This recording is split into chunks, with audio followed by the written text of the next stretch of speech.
حافظی اور دیگر گمراہ فرقے جو ہیں ویڈیو کے ذریعے اپنا پروپیگنڈا سوشل میڈیا پر خوب پھیلا رہے ہیں، کیا اہل سنت کا ویڈیوگرافی سے مکمل اجتناب دور حاضر میں ٹھیک ہے؟ دیکھیے، دین کا کام جو ہے یہ علماء پر ضروری ہے، دین اور عقیدے کی حفاظت علماء کی ذمہ داری ہے، مگر ہم کسی بھی دینی کام کے لیے کسی ناجائز اور کسی غلط طریقے کے استعمال کی قطعاً اجازت نہیں دیں گے۔ ظاہر سی بات ہے، ہم اگر دین و سنیت کی بات کرنا چاہیں تو ہمارے پاس آپشن وائس کا بھی ہے۔ میں دوسروں کی بات نہ کر کے صرف اپنے ذاتی تجربے کی روشنی میں بولوں کہ میں سوشل میڈیا سے بہت کئی سال پہلوں سے نہیں، بہت زیادہ پہلے سے نہیں جڑا ہوں، 2-3 سال مجھے ہوئے ہیں، یا زیادہ میں زیادہ 4 سال ہو گئے 4 سال۔ ٹھیک ہے، میں مطلب تخمینے کے طور پہ بول رہا ہوں۔ اب کوئی میری اس بات کو سن کر یہ نہ کہے کہ مولانا جھوٹ بول رہے ہیں، ہو سکتا ہے 2-4 مہینہ یا 15 یا 5-6 مہینہ آگے پیچھے ہوں، لے دے کر کے چند سالوں سے ہی میں جڑا ہوں، لیکن بے فضل ہی تعالی میں نے یہ محسوس کیا کہ اگر دلائل کی روشنی میں آدمی بات کرے تو پھر اس کی وائس پر بھی لوگ اعتماد کرتے ہیں، چونکہ لوگ آج دلائل کو دیکھتے ہیں۔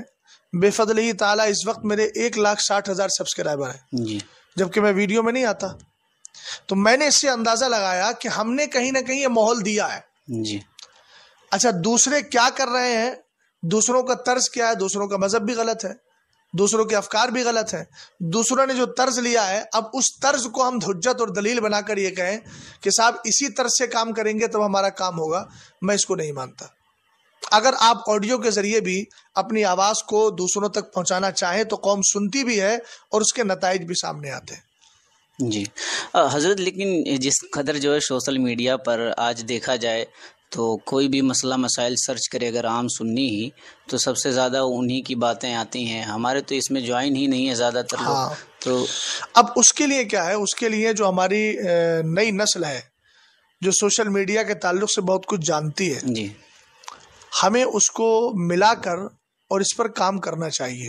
اگر ہم آڈیو کے ذریعے ہی کام کریں گے تب بھی ہم الحمدللہ رب العالمین کافی حد تک چلے جائیں گے۔ دیکھیے اصل ہو کیا رہا ہے، ہر آدمی ویڈیو پر آنے کا ذائق اور شائق بن چکا ہے، ٹھیک ہے جی، اور اس نے ایک ہی راستہ نکال لیا ہے کہ صاحب ویڈیو پہ آ جائیے۔ ویڈیو پہ آنے کا شوق تو آپ کو ہے، لیکن جس طریقے سے گفتگو کرنا چاہیے اور جس طریقے سے جماعت اہل سنت کے افکار و نظریات کی ترجمانی ہونا چاہیے اس طریقے سے آپ ترجمانی نہیں کر رہے ہیں۔ اگر آپ اس طریقے سے ترجمانی کریں گے تو آپ کو ویڈیو کی قطعاً ضرورت نہیں پڑے گی اور آپ اہل سنت کا بڑا فائدہ پہنچا سکتے ہیں۔ حضرت یہی تو خسارہ ہو رہا ہے کہ جو پڑھے لکھے لوگ نہیں ہیں وہ سوشل میڈیا پر جا کر کے انٹرویو وغیرہ دے رہے ہیں اور سوالات میں بچ جا رہے ہیں، تو اب ایسے لوگوں کو آنا پڑے گا نا میدان میں۔ ہاں تو آئیے، ہم اس کو کہہ رہے ہیں سوشل میڈیا کا استعمال یہ ناجائز و حرام نہیں ہے جبکہ شریعت کے مطابق ہو۔ آپ جو راستہ آڈیو والا ہے اگر اس کے ذریعے بھی آپ آئیں گے، اور دیکھیے عادت ہم نے بنا دی ہے، معاف کیجیے گا، اگر سارے علماء حضور تاج الشریعہ نور اللہ مرقدہ کے فتوے پر عمل کرتے اور ہمارے پاس، ہماری قوم کے پاس یہی آپشن ہوتا تو یقیناً وہ اس کو بھی سنتی ہے۔ جو میں نہیں، میرے علاوہ کئی سارے ایسے علماء اکرام ہیں جو ویڈیو پہ نہیں آتے، آڈیو پہ آتے ہیں، کیا ان کو قوم نہیں سنتی ہے؟ ہم نے ایک مزاج ایسا بنا دیا ہے۔ جی، آپ نے ارشاد فرمایا ناجائز و حرام ہے، اور اگر آئیڈیو ہی کے ذریعے کام کرنا چاہے تو کام ہو سکتا ہے، لیکن یہ اب اس میں بھی اعتراض ہو جاتا ہے کہ حضرت مفتی صاحب قبلہ کو جب مناظرہ کرنا ہوتا ہے تو ویڈیوگرافی سامنے سے کرواتے ہیں، اور اس کے بعد جب کوئی اور دوسرا عالم آتا ہے تو اعتراض کرتے ہیں۔ جی بالکل، میں اس پر کئی بار وضاحت دے چکا ہوں اور میں نے یہ بتایا تھا کہ میرے وہاں مناظرہ گاہ تک پہنچنے تک مجھے اس کا علم نہیں تھا کہ ہوگا کیا، مجھے یہ تھا کہ آمنے سامنے بیٹھ کے بات چیت ہونا ہے۔ وہاں جب پہنچ گئے اور پہنچنے کے بعد میں انہوں نے پھر یہ بتایا کہ پولیس اور یہاں کا جو بھی محکمہ رہتا ہے اس سے اجازت لینے پر، اب چونکہ 1.5 سال سے، پہلی چیز میں بتا دوں، مناظرے کے لیے ہم لوگوں نے نہیں کہا تھا، یہ باتیں چونکہ پیچھے سے متعلق ہیں، جامعہ بلال والوں نے یا جھانسی کا مسئلہ ہو، بلکہ جھانسی والوں نے تو بنگلور والوں سے پہلے سے چیلنج کر رہے تھے، اور میرے پاس باقاعدہ ان کا تحریر نامہ آیا تھا، لیکن میں اس کو 4-5 مہینے تک ٹالتا رہا۔ جھانسی والا جو معاملہ تھا اس میں ہم کو یہ تھا کہ بھئی آپ کو افراد کے ساتھ بیٹھنا ہے، اور یہ بھی پتہ نہیں تھا کہ کون آ رہے ہیں ادھر سے کون آ رہا ہے۔ میرے لیے پہلا مرحلہ تھا اور پہلا سابقہ تھا یہ۔ تو وہاں پہنچے تو انہوں نے کہا کہ بھئی ساری پولیس وہاں لگی ہوئی تھی، CID وغیرہ بھی تھے جو جانچ پڑتال کے لیے موجود تھے، ہمارے نام، ہمارے ڈاکومنٹس وغیرہ سب وہاں جمع ہوئے، پھر انہوں نے دیکھا، چیک کیا، ویریفائی کر کے پھر ہم کو اندر بھیجا۔ یہ ساری چیزیں وہاں ہوئی۔ انہوں نے کہا بھئی دیکھیے، آپ اگر اس پر بات کرنا چاہتے ہیں تو ہم کو آپ کی ویڈیو لینا پڑے گی۔ تو پہلی چیز کیا ہے، ہم طبعی طور پر اس سے راضی نہیں تھے، جیسے میں پہلے اس کو ناجائز سمجھتا تھا۔ اس کے بعد بھی آپ نے دیکھا، جھانسی کے بعد میری کوئی ویڈیو آئی، میں کہیں آیا سوشل میڈیا پر کسی نے الگ سے بنا لی ہو تو بھئی میں اس کا ذمہ دار نہیں ہوں۔ میرا کام ہے کہ آپ ویڈیو نہیں بنائیں گے۔ آپ کو بھی معلوم ہے، جلسوں میں جاتا ہوں تو پہلے اعلان کر دیتا ہوں۔ اب اگر کوئی سائٹ سے بنا لے رہا ہے تو سائٹ سے اگر بنا رہا ہے تو اس کا میں ذمہ دار نہیں ہوں، چونکہ مجھے معلوم نہیں ہے۔ مناظرے کے بعد دیکھا جاتا ہے لوگوں میں یہ عام ہو چکا ہے کہ مفتی شہزاد صاحب بھی اب ویڈیوگرافی کے قائل ہو گئے ہیں، کیونکہ ان کی بہت ساری ویڈیو جو ہے منظر عام پر آ چکی ہے۔ نہیں، پہلی بات تو یہ کہ بہت ساری ویڈیو نہیں آئی ہیں، اور جو آئی بھی ہوں گی تو وہ مناظرے کے بعد زیادہ ہوگی۔ جی ہاں، مناظرے کے بعد یا مناظرے سے پہلے جو حضرات نے بھی بنائی ہیں وہ آج بھی خاموشی کے ساتھ بناتے ہیں۔ ایک البتہ ویڈیو میری آئی تھی جی، اور وہ فرخ آباد کے علاقے کی تھی، مناظرے کے بعد کی بات کر رہا ہوں۔ میں نے اس سے یہ کہا کیمرے والے سے کہ بھئی کیمرہ ہٹاؤ۔ اس نے کہا حضرت میں نے کیمرے کا رخ ختم کر دیا ہے، یعنی کیمرہ وہ بولتے ہیں اس کی تصویر میں نے بنانا بند کر دی ہے، صرف آڈیو لے رہا ہوں۔ سامنے آنے والا مسلمان تھا، میں نے کہا ٹھیک ہے آپ آڈیو لے لیجیے، آڈیو میں تو کوئی مسئلہ نہیں ہے۔ لیکن 1 دن یا 2 دن کے بعد وہ ویڈیو آئی۔ ویڈیو آنے کے بعد وہ شاید ویڈیو شہباز ایجنسی یا کسی میں پڑی تھی، شہباز ایجنسی تھی غالباً، یا کوئی ایسی کوئی دوسری ایجنسی تھی، آفاق یا ایسے کچھ کوئی دوسری تھی، نام یاد نہیں آ رہا۔ البتہ میں نے اپنے افراد سے اس کو فون کروایا، اور فون کروانے کے بعد نیچے میں نے خود بھی کمنٹ کیا کہ بھئی میری ویڈیو آپ ہٹائیے، اور اس کے بعد میں نے کمنٹ بھی کرنے کے بعد ان افراد کو لگایا کہ آپ ان سے بات کریں۔ اس نے پھر بھی نہیں ہٹائی، تو توحید نیٹ ورک والے جو توحید بھائی ہیں ان سے میں نے براہ راست بات کر کے، اور میں نے کہا بھائی میری ویڈیو اس پہ ہٹوائیے۔ وہ جو کچھ ہوا تھا وہ پولیس کسٹڈی کی بنیاد پر، پولیس کی بنیاد پر ہوا تھا، اور محکمے نے اس چیز کی شرط رکھی تھی۔ اب ایک بات مجھے یہ بتائیے کہ ایک بندہ وہاں پہنچ گیا مناظرہ گاہ میں، اس کو وہاں کے حالات کے کیا بنے گا کیا نہیں بنے گا اس کے بارے میں پتہ نہیں ہے، اس کو صرف اتنا پتا ہے کہ ہم جائیں گے اور جا کر کے سامنے والے سے بات چیت کریں گے۔ اب آپ مجھے مشورہ دیں یا بات بتائیں کہ میں مناظرہ گاہ سے اگر واپس آتا تو اس کو آپ کیا کہتے؟ ہر سمجھی جاتی، اہل سنت والجماعت کا ایک نقصان ہوتا۔ ٹھیک ہے، یہی چیز جھانسی کے اندر بھی ہوئی، لیکن میں اسی موقف پر ہوں جو میرے مرشد سرکار تاج الشریعہ کا ہے، اور میں نے اس وقت یہ بھی کہا، صفائی میں نے دی تھی، اور اس کے بعد بھی کچھ حضرات نے اس پر اعتراض کیا، تو میں نے کہا حکم شرع جو بنتا ہے میں الحمدللہ اس حکم شرع کو قبول کرنے کو تیار ہوں۔ لیکن پھر بھی میں آپ کے توسط سے کہتا ہوں کہ میرا یہ عمل شریعت کے خلاف ہے، میں اس سے توبہ کرتا ہوں، اور اللہ کی بارگاہ میں دعا گو ہوں کہ اللہ تعالیٰ مجھے اس سے یعنی اس خطا پر درگزر فرمائے، اور آگے اس طرح کی کوئی چیز مجھ سے ارتکاب میں نہ آئے۔ بہت سارے لوگوں کا یہ بھی اعتراض ہے کہ آج بغیر کیمرے کے تو ہم کہیں جو ہے جا بھی نہیں سکتے، کیونکہ ریلوے اسٹیشن پہ کیمرہ لگا ہوا ہے، اور پھر اس کے بعد ایئرپورٹ وغیرہ جہاں بھی آپ جائیں گے کیمرہ، یہاں تک کہ اعلیٰ حضرت کے مزار پر بھی CCTV کیمرہ لگا ہوا ہے۔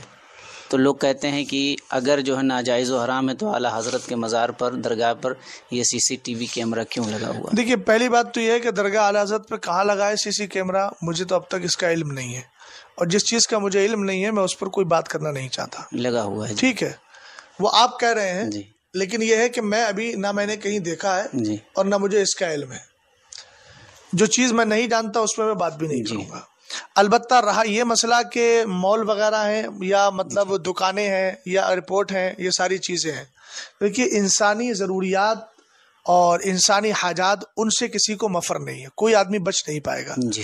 انسان کو اپنے گھر سے نکل کے باہر جانا ہی ہے، ساز و سامان لینا ہی ہے، کھانے پینے کی چیزیں اور اس کی اشیاء خریدنا ہی ہے۔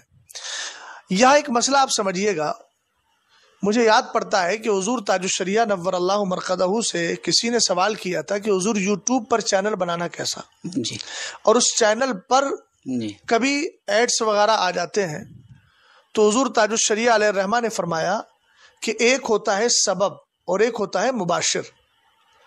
اس کو دھیان سے سمجھیے گا آپ. جی، ہم نے چینل بنایا، اور چینل بنانے کے بعد جو چینل ہم نے بنایا ہے، بناتے وقت اس میں کوئی بھی مخالف شرع چیز نہیں آئی. آپ تو جانتے ہیں اس کے بارے میں. جی، اب اس کے بعد ہم نے اس کو مونیٹائز بھی نہیں کرایا، بغیر مونیٹائز کرائے کمپنی اس پر ایڈ بھیج رہی ہے، جی، اس میں ہمارا کیا ہے؟ یہی حال سی سی کیمرے وغیرہ ہم نے تو نہیں لگائے نا، نہ ہم لگانے کی بات کر رہے ہیں. ہم ضرورت کے تحت جو ضرورتیں ہماری ہیں اس کے بغیر تو ہمیں چارہ کار ہی نہیں ہے، تو ہم ضرورت کے تحت جا رہے ہیں. گناہ اصل مباشر پر ہوگا، جی، سبب پر نہیں ہوگا. اصل مباشر کون ہے؟ کیمرے والا. کیمرہ جس نے لگایا ہے، مسئلہ اس کا ہے. ہم اپنی ضرورت کے تحت جا رہے ہیں. یہاں یہ لوگ جو مغالطہ دیتے ہیں کہ پھر تو اپنے چہرے پہ جو ہے وہ رومال باندھ کے جاؤ، گھر کے اندر بند ہو جاؤ، کوئی کہتا ہے کہ قبر کے اندر گھس جاؤ، تو یہ سب نادانیاں ہیں. حکم شرع کو سمجھنے کی کوشش کریں. شریعت نے کسی کو کسی کے عمل کی بنیاد پر گناہگار نہیں ٹھہرایا. قرآن کہتا ہے وَلَا تَزِرُ وَازِرَةٌ وِزْرَ أُخْرَى، جرم اگر میں نے کیا ہے تو سزا آپ کو کیوں؟ بات سمجھ گیا؟ جی، جی. دیکھا جاتا ہے جیسے بریلی شریف ہے، اس مسئلے میں بہت سخت ہے، ناجائز و حرام ویڈیوگرافی کو مانتے ہیں، اور شروع سے اعلیٰ حضرت سے لے کر اب تک، اور انشاءاللہ اس کا سلسلہ جاری رہے گا. لیکن جو مرکز اہل سنت سے ٹچ میں ہے، یا رضوی ہیں، یا اعلیٰ حضرت کو مانتے ہیں، سب سنی صحیح العقیدہ ہیں، بہت سارے لوگ ویڈیوگرافی کرتے ہیں، تو ان کے لیے کیا حکم ہے؟ دیکھیے، پہلی بات تو لفظ سخت نہیں، تسلب ہے. جی، وہ سختی نہیں ہے، تسلب ہے. وہ جی، مضبوطی کے ساتھ عمل کر رہے ہیں.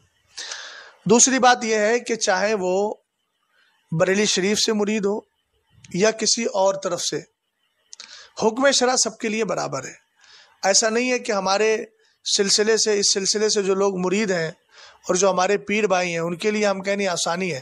شریعت کا حکم، سرکار تاج الشریعہ کا فتویٰ جس طرح میرے لیے ہے اسی طرح آپ کے لیے بھی ہے، اسی طرح ان علماء کے لیے بھی ہے، عوام کے لیے بھی. جی. اب بہت سارے لوگوں نے یہ بھی کہا کہ جو فوٹو کی بات تھی، تصویر بنانے کی، اور یہ ویڈیو بنانے کا مسئلہ الگ الگ ہے، تو اس کی کیا حقیقت؟ دیکھیے، تصویر دونوں ہیں. اعلیٰ حضرت امام اہل سنت نے عطاء القدیر فی حکم تصویر کے اندر ایک جملہ ارشاد فرمایا ہے، جی، خواہ وہ دستی ہو، خواہ عکسی ہو، خواہ منقش ہو یا مسطح ہو، سب تصویر کے حکم میں. جی، تو عکسی میں تو یہ چیز آتی ہے نا. اب جو لوگ یہ تعویل کرتے ہیں کہ یہ صرف عکس آئینہ کی طرح ہے، وہ اس چیز کو اچھی طرح محسوس کریں کہ عکس آئینہ پر قیاس کرنا قطعاً درست نہیں ہے.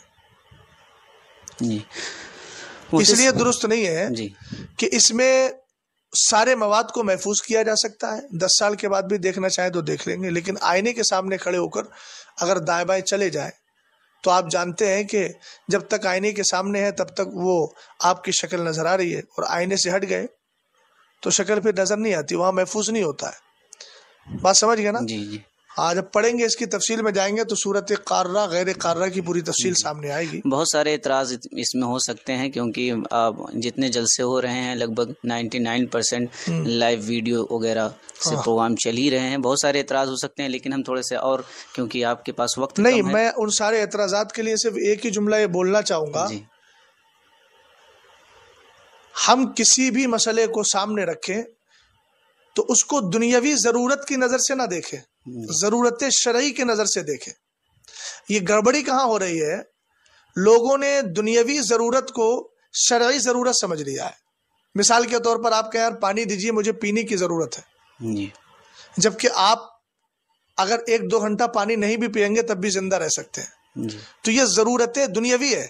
لیکن آپ کو اتنی پیاس لگی ہے کہ اگر 1 لمحے کے لیے آپ پیاسے رہے یا 1 منٹ بھی آپ پیاسے رہے تو جان چلی جائے گی. تو ایسی صورت میں شریعت نے کہا پانی نہیں ہے تو شراب بھی پی لو. وہ ہے ضرورت شرعیہ، اور یہ ہے ضرورت دنیاوی. جلسے وغیرہ میں اب کچھ لوگ کہتے ہیں کوئی آ جائے، دشمن مار دے، یہ کر دے، اس کو وہ دنیاوی ضرورت کو وہ کیا کرتے ہیں؟ شرعی ضرورت سمجھتے ہیں. تو ہمیں اسلام نے معیار جو دیا ہے وہ معیار شریعت دیا ہے. ہم کسی بھی ضرورت کو شریعت کے ترازو میں رکھیں، طبیعت کے ترازو میں نہ رکھیں. یہ اس میں سے مفتی صاحب حملے ہی کی بات نہیں ہے. اگر شاسن پرشاسن بعد میں اس کا مطالبہ کرے کہ آپ کے جلسے میں ایسی باتیں ہوئی، آپ کے پاس آن ریکارڈ کوئی چیز موجود ہے، ریکارڈنگ کی جا سکتی ہے. ریکارڈنگ کی جا سکتی ہے. ہاں ہوتا ہے، ریکارڈنگ ہوتی بھی ہے. جی. تو ویڈیو مانگتے ہیں، آڈیو تسلیم نہیں کرتے.